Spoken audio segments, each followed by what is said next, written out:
Bismillahirrahmanirrahim. Assalamualaikum warahmatullahi wabarakatuh. Perkenalkan, nama saya Ahmad Daus, 10.100.117.053 dari Fakultas Kedokteran, akan mempresentasikan scoping review hubungan kadar HbA1c terhadap pasien DM dengan TB, yang dimana dilatar belakangi dari diabetes mellitus. WHO memperhitungkan penderitanya berjumlah sekitar 422 juta orang dewasa pada tahun 2014.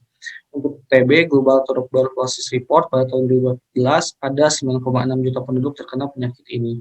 Hubungan antara DM dan TB kembali menjadi masalah kesehatan yang lebih menonjol secara bermakna pada negara-negara berkembang.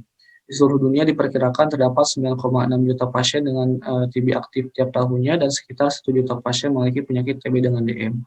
Untuk patogenesisnya, bahwa DM ini sendiri merupakan suatu kondisi hiperglikemi disebabkan karena defisiensi insulin atau resistensi insulin. Hiperglikemia yang lama menyebabkan kondisi imunospresi yang nantinya itu terjadi gangguan homeostasis, fagositosis, dan antigen presenting oleh fagosit terhadap bakteri MTB, dan gangguan fungsi dari endotel kapiler vaskul paru dan sebagainya menyebabkan MTB dapat lebih mudah untuk menginfeksi sehingga terjadi penyakit DMTB. Penegakan DM dapat dilihat dari kadar HbA1c.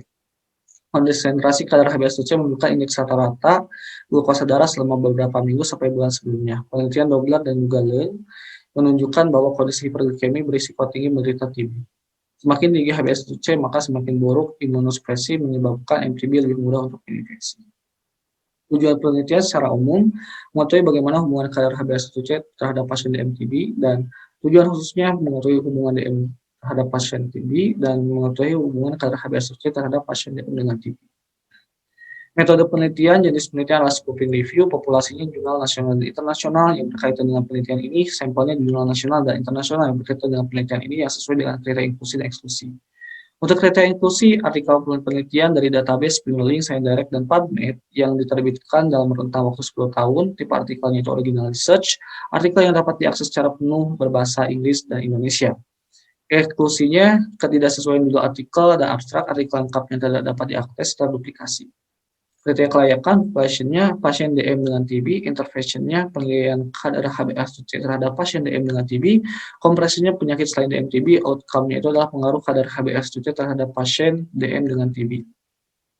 Prosedur penyusunan protokol itu ada diagram prisma menggunakannya, dan pertama pencarian data dari 3 database, ada 1.400 jurnal, kemudian saya screening ada 326 jurnal, kemudian dipilih berdasarkan PCOS ada 9 jurnal.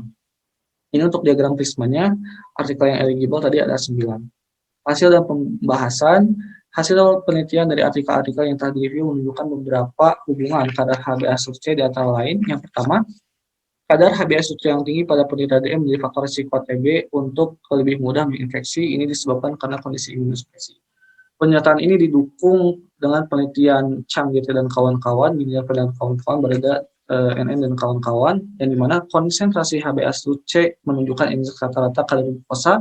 Semakin tinggi HbA1c, semakin tinggi kadar glukosa, menyebabkan kondisi hiperglikemi, yang dimana nantinya itu menyebabkan kondisi imunospresi dari hiperglikemi, yang nantinya terjadi gangguan hemostasis, fagositosis, dan antigen presenting oleh fagosit terhadap bakteri MTB, sehingga MTB lebih mudah untuk menginfeksi. Yang kedua, kadar HbA1c merupakan faktor resiko resistensi independen dan faktor prediktor penting untuk keberhasilan pengobatan DMTB. Pernyataan ini didukung oleh penelitian Chang dan kawan-kawan, Paul dan kawan-kawan, Liu dan kawan-kawan, Minenjar dan kawan-kawan, yang dimana pasien DMTB lebih cenderung memiliki beban basal yang lebih tinggi yang membutuhkan waktu lebih lama untuk membersihkan kultur dahak dari MTB. Hal tersebut mungkin disebabkan karena kondisi imunospresi pada penderita DM akibat hiperglikemia yang cukup lama, sehingga menyebabkan defeknya sel-sel efektor yang sering berperan dalam eliminasi MTB, yaitu makrofag alveolar, pertusal monosit, dan limfosit sel. Yang ketiga, tingginya kadar HbA1c dapat memperparah infeksi yang diakibatkan oleh TB. Pernyataan ini didukung dengan penelitian Chang dan kawan-kawan, Bareda dan kawan-kawan, yang dimana kadar HbA1c berbanding lurus dengan konsentrasi glukosa darah. Yang semakin tinggi HbA1c, semakin tinggi glukosa darah, memperburuk keadaan hiperglikemi, di mana keadaan hiperglikemi kronik nanti menyebabkan penurunan sistem imun, memperburuk tampilan klinis TB dan manifestasi radiografi TB paru. Mungkin sekian dari hasil dan pembahasan. Lanjut ke kesimpulan. Kesimpulannya, yang pertama terdapat hubungan antara DM dengan TB, yang kedua terdapat hubungan kadar HbA1c terhadap pasien DM TB. Yang kedua itu kesimpulan khususnya di mana semakin tinggi kadar HbA1c semakin tinggi kadar glukosa darah yang memburuk kondisi imunosupresi. Kondisi imunosupresi menyebabkan pasien DM lebih rentan terkena MTB. Kedua, kadar HbA1c pada penderita DM merupakan faktor risiko resistensi independen dan faktor prediktor penting untuk keberhasilan pengobatan DM TB, serta menjadi faktor risiko untuk keparahan infeksi yang diakibatkan TB. Alhamdulillahirrahmanirrahim, mungkin sekian presentasi yang saya sampaikan. Mohon maaf apabila banyak sekali kekurangan. Assalamualaikum warahmatullahi wabarakatuh.